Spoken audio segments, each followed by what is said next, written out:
Welcome back to Kind Soul Diaries, where real moments turn into unforgettable stories. Sometimes, life takes us by surprise in the most ordinary places, a hallway, a grocery store, or even the passenger seat of a car. This story is about one such moment. One drive home, one confession, and a truth that completely changed how I saw everything around me. It all began on a rainy Friday afternoon. The office was quiet, with the usual hum of tired employees counting down the final minutes before the weekend. My desk sat near the window, where I had a clear view of the parking lot that was slowly filling with puddles. I had stayed a bit later than usual, trying to wrap up some last-minute reports, hoping I wouldn't miss the next bus home. Public transport wasn't the most reliable when the clouds decided to open up. As I stood near the door, fumbling with my broken umbrella, I heard a voice behind me. "Need a ride?" I turned around to find Ryan, my boss's son, standing there casually, car keys twirling around his finger. He had started interning at the office just a couple of weeks ago. Young, confident, always dressed like someone out of a magazine. While many of the other interns hovered around, trying to impress, Ryan remained quiet. Polite, but distant. There were rumors, of course, about his past, his rebellious nature, his strained relationship with his father, my boss. But rumors are just that. I hesitated, not wanting to cross any lines. "I don't want to trouble you." He smiled. "It's no trouble. Come on, you'll get soaked." So I agreed, and that's how I found myself sitting in his car, watching the raindrops race each other down the window. The ride started with the usual small talk. He asked me about my department, what I thought of the office, whether I liked working for his father. I tried to keep it diplomatic. "You're always so calm," he said suddenly, his voice softer. "Even when things are chaotic." I chuckled, not knowing what to say. There was a pause. He turned the music down, then glanced at me before focusing back on the road. "Can I tell you something?" he asked. I nodded. "Of course." He gripped the steering wheel a little tighter. "I've never told anyone at the office this. And I don't really know why I feel like I can talk to you. But I need to get this off my chest." The seriousness in his tone caught me off guard. I shifted in my seat, suddenly feeling the weight of the moment. "My dad," he began, "he's not the man everyone thinks he is." He went quiet again. The windshield wipers beat a steady rhythm as we drove through the storm. "He's hard on you," I said gently.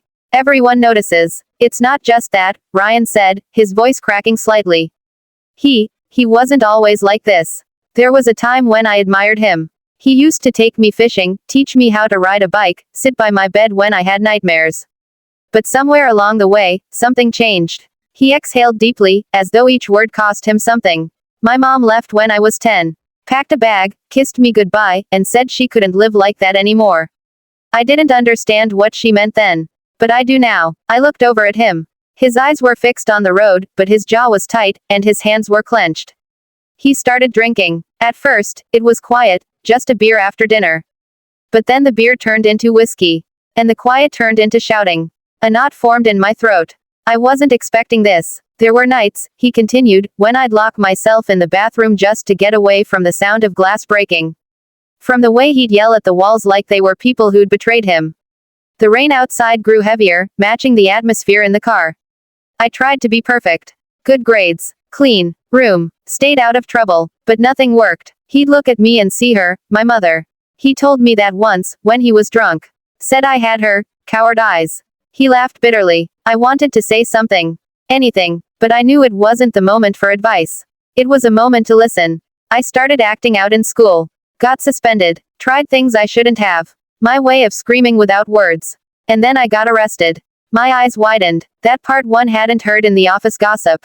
It was stupid, he continued. Vandalism. A wall, some paint, a message I don't even remember. My dad bailed me out, of course. And he didn't even yell. He just looked at me like I was invisible. That was somehow worse. He paused, then said quietly, "That's why I'm here. At the office. Not because I want to follow in his footsteps. He made me. Said I needed to grow up and stop embarrassing the family name." I swallowed hard. "Ryan, I'm sorry." He nodded, as if he already knew I would say that.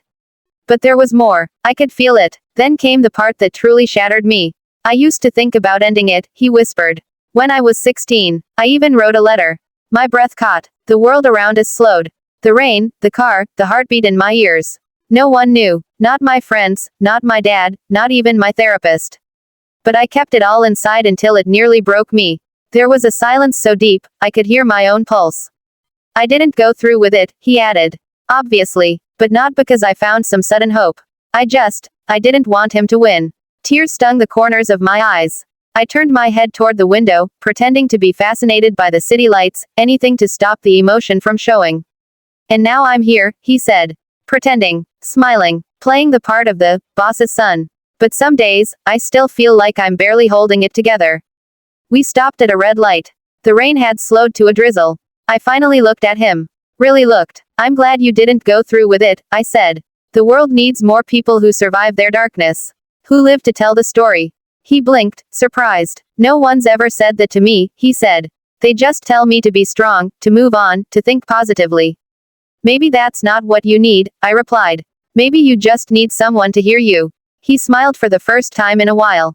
Not a forced smile. A real one. Tired, but real. We pulled into my neighborhood. The car slowed near my apartment. I'm really glad I gave you a ride, he said. So am I whispered. Before I stepped out, he handed me something. A folded piece of paper. I looked at him, confused. It's the letter, he said. The one I wrote when I was 16. I kept it in my glove compartment all these years. I think, maybe I don't need it anymore. I held the paper like it was made of glass. Are you sure? He nodded. You're the first person I've ever trusted with it. I stepped out into the cool night air, the weight of the letter heavy in my palm. As his car drove away, I stood there in silence, heart full of emotions I couldn't name. That drive home changed me.